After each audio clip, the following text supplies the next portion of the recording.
host pada saya. Ada kepentingan politik otomatis ada. Seperti apa yang kepentingan politik ini dibaca dari balik usulan pemalsuan ini? Ya, saya ini kaum 58 nih, Pak Prabowo. Ya. Motifnya itu seperti apa gitu? Motifnya adalah banyak ya, mohon maaf, manusia di seluruh dunia lah, karena tidak menerima kekalahan. Kalau bahasa awamnya, bahasa anak mudanya nggak mau move on gitu. Nah, semestinya sebagai warga negara Indonesia yang baik, apalagi para jenderal ini berbakti kepada negara, ya, ada sumpah di sana, gitu. Bagaimana kalau kita sama-sama kemudian membesarkan bangsa ini? 2029 masih lama. Ini jenderal juga kita hadapi, ya. Kemudian jangan juga mengecilkan orang yang terpilih, Mas Gibran. Berapa orang sih yang bisa bahasa Inggris di Indonesia? Segelintir. Dari 280 juta menurut host berapa orang? Ya. Berapa persen lah? Ya. Bisa setengah lebih daripada itu juga bisa. Bisa jadi, tapi tidak fluently kan? Ya, kita bukan Inggris kan, bukan bahasa ibu. Tapi kalau kita bicara jadi presiden dan wakil presiden kan ada dua fungsinya. Fungsi presiden nih, jadi kepala pemerintahan dan kepala negara. Ya. Ketika kepala pemerintahan, ketika di lingkup domestik di Indonesia, tapi menjadi kepala negara ketika berkunjung ke negara lain, itu mau diingat. Jadi sejarah kita ini, kalau kita mau saja belajar, mau saja mengetahui, bahkan bertanya kepada orang paham, kita nggak akan benci lagi lah dengan bangsa ini. Kita nggak akan benci lagi dengan Indonesia ini, karena sejarah-sejarah ini jarang sekali digaungkan. Yang pada akhirnya orang-orang yang senior itu terpaku kepada pelajaran dia ketika di SD, SMP, SMA. Kalau presiden adalah panglima tertinggi, semuanya salah presiden, ya kan? Gas 3 kilo langkah salah presiden, ya kan? Sendal kamu di masjid bilang juga salah presiden. Ini karena apa? Karena ketidaktahuan mereka terhadap undang-undang yang dinamis. Nah, makanya mungkin mohon maaf kalau saya juga protes lah kepada negara. Banyak orang-orang pintar di negara ini, banyak orang-orang hukum di negara ini yang mau belajar dan bahkan mau membantu pemerintah. Kalau hal-hal seperti ini tidak disosialisasikan, orang-orang yang merasa senior, yang merasa pintar, merasa cerdas, merasa lahir duluan, akan selamanya akan merusak bangsa dan negara ini. Mengambil posisi dominan untuk menguasai. Iya, karena merasa udah tua, merasa lahir duluan nih saya. Senioritas itu kan adalah di sekolah, di kampus, dimanapun. Tapi di zaman era modern seperti ini nggak layak lagi dikatakan senioritas. Tapi ini memang sosialisasi terhadap amandemen, ya, kemudian terhadap undang-undang pemilu sendiri lengkap. Nah, saya ini kebetulan ketua umum Relawan Jokowi Bersatu. Ketua umum Relawan Jokowi Bersatu. Dari tanggal 12 Januari 2018. Pada saat 2014 saya melalui Partai Nasdem memenangkan Pak Jokowi, ya. Kemudian 2018 saya mendirikan sendiri, sambil membantu PKPI saat itu, ya, kolaborasi antara LJB dan PKPI Partai Keadilan itu, ya, bersama-sama memenangkan Jokowi. Dan untuk 2024 kami bersama Bapak Prabowo, saya punya bukan anak buah ya, rekan tim yang memenangkan Pak Prabowo di 27 provinsi, 174 kota dan kabupaten. Dan saat itu saya biaya sendiri. Saya mencetak 14.000 lembar kaos yang saya kirimkan dari Aceh sampai Papua, sampai NTT, NTB, Kalimantan, Sulawesi, Papua sekarang ada 6 ya, 6 provinsi, Jawa. Saya hafal loh. Sumatera ada 10 provinsi. Itu ya. Iya. Itu jadi saya sendiri cuma cita-cita saya dari 3 kandidat. Saya percaya hanya Prabowo yang bisa menyelamatkan anak cucu saya kelak. Apa karena keterkaitan bahwa ayah dari ibu adalah seorang TNI juga gitu? Mungkin itu salah satunya, tapi di urutan sekian.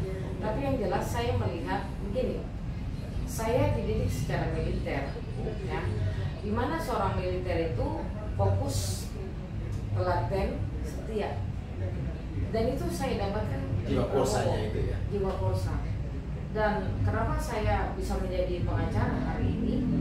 Karena saya melihat bapak saya yang berbakti pada negara. Ya saya nggak bisa jadi kuat. Karena saya -5 loh. Nggak bisa. Tapi akhirnya alhamdulillah saya bisa jadi pengacara, saya bisa magister hukum saya dari Sekolah Tinggi Hukum Militer. Kita lagi kan jadi dokter, Insya Allah dari doktor ilmu hukum pidana. Tapi jelas beginilah, yang saya lihat dari 3 kandidat Prabowo lah yang memulai di hati saya, di keluarga saya. Karena apa? Karena beliau ini kesatria loh. 2 kali gagal, bos, 2 kali gagal. Orang sekali aja mungkin udah patah semangat, patah hati, mungkin jadi gila. Yang kedua, mungkin iseng-iseng, tapi sampai 3 kali saya bilang ini orang gila banget, luar biasa. Artinya ketika saya dukung Jokowi pun, ya lawan politik Pak Jokowi kan Pak Prabowo. Ya. Cuman sangat disayangkan pada saat 2 periode itu Pak Prabowo dikelilingi orang-orang yang salah. Ya, tapi sekarang dikelilingi orang-orang yang benar, termasuk saya pendukung Jokowi, pendukung Mas Gibran yang mendukung Bapak Prabowo. Pak Prabowo pun mengatakan itu juga belajar dari Pak Jokowi. Betul. Dan saya mau bilang ini mumpung di podcast ya, orang yang mendukung Bapak Prabowo itu tidak peduli dong wakilnya siapa, karena itu pilihan Prabowo. Kebetulan wakilnya adalah Gibran, anaknya Jokowi. Terus salahnya di mana? Kalau anak muda ini artinya ada simbol gerakan anak muda di Indonesia. Zaman dulu mungkin Sumpah Pemuda 1928, tapi hari ini simbolnya adalah Gibran. Masa sih anak-anak muda jadi cemburu? Harusnya dilihat dong keberhasilannya Gibran. Ini nggak main-main saya bicara seperti ini. Saya punya anak cowok 3 loh, ya 3. Jadi saya tahu persis ketika bicara anak laki-laki mau bercita-cita, saya nggak pernah menentukan dia jadi apa, bagaimana. Tapi alhamdulillah anak saya dua-duanya udah sukses. Yang satu sarjana hukum, yang satu sarjana komunikasi, yang kecil SD naik SMP. Tapi keberhasilan anak itu kan dari orang tua. Kalau orang tuanya penuh semangat, penuh cita-cita, tidak punya kebencian, kemudian hanya punya pikiran yang positif, insya Allah anaknya jadi. Kata Allah berpayakun. Saya sepakat Ibu bahwa orang hanya melihat mungkin unsur dari senioritas saja, tapi kualitas orang, terus melihat dengan situasi gaya cara orang mendukung cuma Pak Prabowo saja, tidak peduli Pak Presiden Gibran, karena mereka bahkan ya situasi realitas politik sekarang banyak begitu ya, bahwa ada yang mendukung Pak Prabowo saja, tidak mendukung Pak Jokowi dan Pak Presiden Gibran. Ya itu pilihan mereka ya, tapi faktanya adalah sekarang bahwa ya Pak Prabowo satu paket dan Pak Presiden Gibran itu adalah pilihan dari Pak Prabowo. Undang-undang menyatakan presiden dan wakil presiden, nggak ada presidennya doang, wakil presidennya doang, nggak ada itu. Nah, itu sudah ditegaskan sama Pak Jokowi juga. Presiden dan wakil presiden satu paket. Nah, kalau kita melihat ini, Ibu kan aktivis 98 juga ini ya. Enggak, saya bukan aktivis 98. Alumni 98 ya. Enggak. Saya waktu 98 mungkin jualan kopi Starling kali ya. Tapi bagaimana Ibu lihat? Kalau seandainya dengan melihat situasi bahwa ada sekian banyak aktivis 98 yang kita menggaung untuk revolusi ini, dengan isu pemasukan ditambah lagi ya, mereka panas-panasin lagi ya kita revolusi. Kalau seperti ini ke bawah mengatakan kedaulatan tertinggi ada di tangan rakyat, mereka mau revolusi. Tanggapan Ibu? Saya belak-belakan aja. Angkatan 98 ya. Itu sekarang di partai mana? Partai Merah kan? Kebanyakan di Partai Banteng. Ketika bicara partai berarti punya kepentingan kan?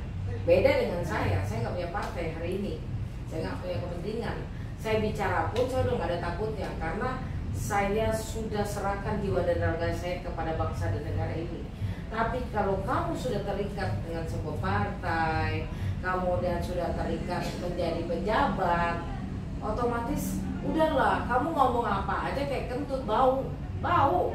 Gak usah ngomong apa-apa. Jangan bicara idealisme kalau kamu sendiri tidak idealis. Ya, dulu pada saat 98, mohon maaf, di sana kan ribuan. Siapa aja boleh ngaku kok. Saya ngaku di situ dulu saya jualan kopi Starling. Saya bukan angkatan 98, tapi saya tahu peristiwanya. Tapi yang jelas jangan mengaku mencintai bangsa dan negara ini, ujung-ujungnya kamu juga yang merusak. Mohon maaf ya, ketika sudah menjadi pejabat nih, menggunakan fasilitas negara, sudah keenakan, kemudian mau diambil karena waktunya habis, karena ayah didukung tidak terpilih, lantas mengguncang-gancing negara ini. Please deh, kau udah kenyang, kau sudah kenyang, fasilitas negara sudah kau punya, duit pun udah banyak, udahlah, nyerah aja bos. Ya, kalau masih kamu memikirkan harta benda duniawi, nggak usah cerita banyak di muka umum, nggak usah. Mulutmu bau kentut. Ya, itu aja. Nah satu lagi, ketika orang melihat bahwa ketika Pak Gibran ingin dimasukkan, banyak orang ada orang melihat bahwa ada unsur kudeta kepada Pak Prabowo juga, karena ada barisan dari orang dari partai sebelah, terus datang lagi beberapa sebelumnya Pak Mahfud MD ya, bahwa di bulan Mei kemarin mengatakan nggak bisa dimasukkan, lalu sebulan kemudian pikirannya berubah, oh bisa. Nah ini kan sudah kelihatan inkonsistensinya mereka gitu, bahwa ini jangan-jangan ada rencana tidak hanya Pak Gibran, ternyata ternyata Pak Prabowo juga mungkin akan dikudeta oleh mereka gitu, mungkin gitu. Ya, saya pribadi sangat menyayangkan banyak sekali akademisi yang mulutnya bau comberan, ya, bau kentut, ya, hari ini bilang tempe, besoknya tahu.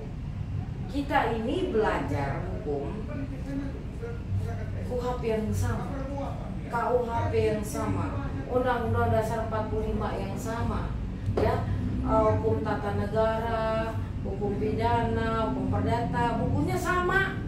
Jadi jangan bohongin rakyat dengan keilmuanmu, dengan gelar akademisimu. Di luar sana, di Amerika contoh, ini pengacara jadi orang nomor 1. Berapa 50-an lebih presiden Amerika, lebih dari separuhnya dari pengacara. Pengacara sangat dihormatin karena pengacara berdiri di tengah sebagai penyeimbang. Makanya kalau bilang pengacara dibayar, pengacara membela yang salah. Kami membuka fakta hukum, ya. Jadi kepada SHMH, doktor hukum, profesor, whatever, ya, nggak usah idealisme lah, ya. Gunakan ilmu hukummu dengan baik. Di situ ada amandemen Undang-Undang 45, ada Undang-Undang Pemilu. Dengan keilmuanmu, kemudian dengan viralnya kalian ya, jadi orang top, the best gitu, siarkan yang baik, siarkan hukum yang baik sesuai hukum yang tertulis. Jangan mentang-mentang sudah ngetok omonganmu diterima banyak orang, kemudian kalau bebas menafsirkan, bebas mau kayang ya kan, mau lari-lari, mau jalan itu, please deh jangan, karena mempermalukan akademis ya. Nilai akademis saya 3,90. Wah, ya. Summa cum laude. Di sekolah tinggi hukum militer, satu-satunya perempuan. Satu nih, ini menarik ini. Sebagai orang yang sekolah di sekolah tinggi hukum militer, terus ini belajar hukum militer, anak dari seorang militer, ini melihat kelakuan dari para purnawirawan TNI ini, apa yang mau katakan ke para pemirsa Indonesia?